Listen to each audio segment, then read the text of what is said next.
What is good, people? Welcome back to Tony Declassified Southeast Asian Survival Guide. I'm your host, Tony, and today I want to talk about some tips about Thailand. I realize a lot of people talk about tips like, oh, but they just got there. Like, how you going to talk about tips for a place that you really been for a while?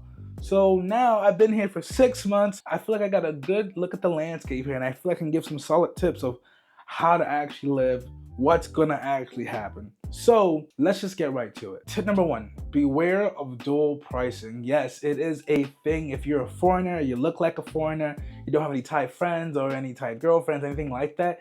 If you go to a restaurant, you go to a place for a service, you have a chance of getting another menu. And this menu is specifically for foreigners because they know that since our money is way better over here, that they can charge you even more. I don't personally think Thai people do this to be malicious or anything like that. It's just that you have to realize, I believe the average salary is like a little bit under or maybe a little bit over just $1,000. That's not a lot. So for people like us, if they want to charge us an extra dollar or two, that can really help them. But if something like that really bothers you, there are ways to circumvent that. I do recommend getting more Thai friends, getting a Thai significant other, things like that does help you get the regular menu. Now, even though I said there is dual pricing, not every place has that, but if you're planning on being here for a while, because I'm planning on living here for quite a while, you're going to come across that nonetheless. Just giving you a warning. Tip number two, get on top of your visa, bro. A lot of people here that I know try to finesse the system.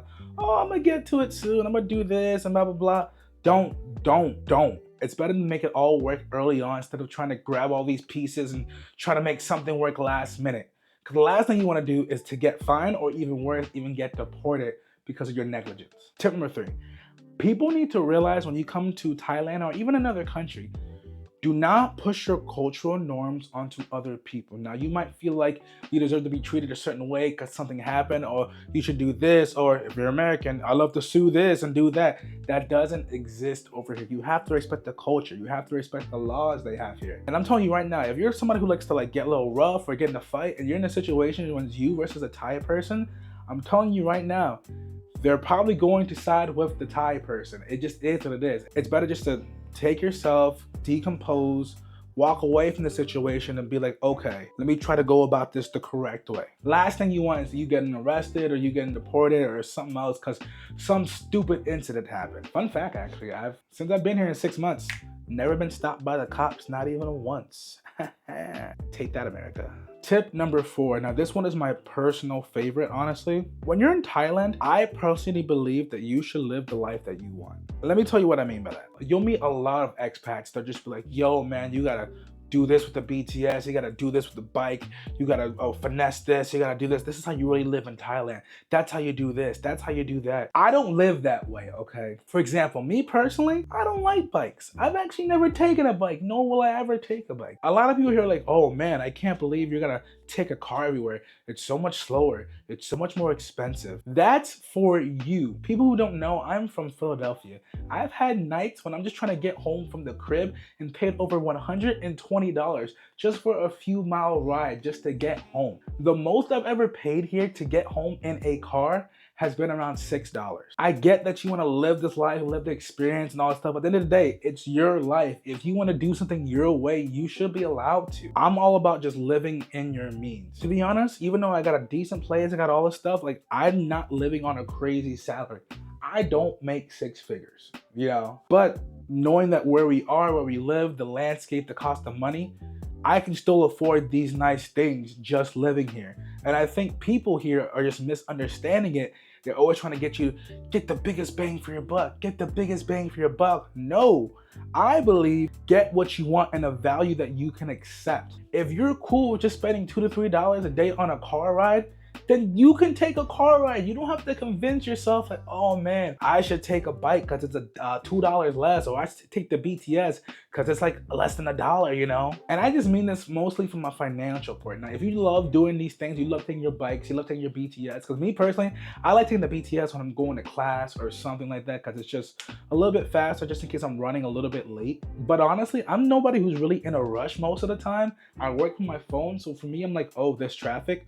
Let me grab my phone and do some work, you know? That stuff doesn't bother me. Like, I'm saying this because you're probably gonna spend a lot of time with expats, you know? It is what it is. You flock towards people who, you know, speak your language easier and all these things. That is fine. I'm not saying this to deter you from hanging around for these groups of people and things like that.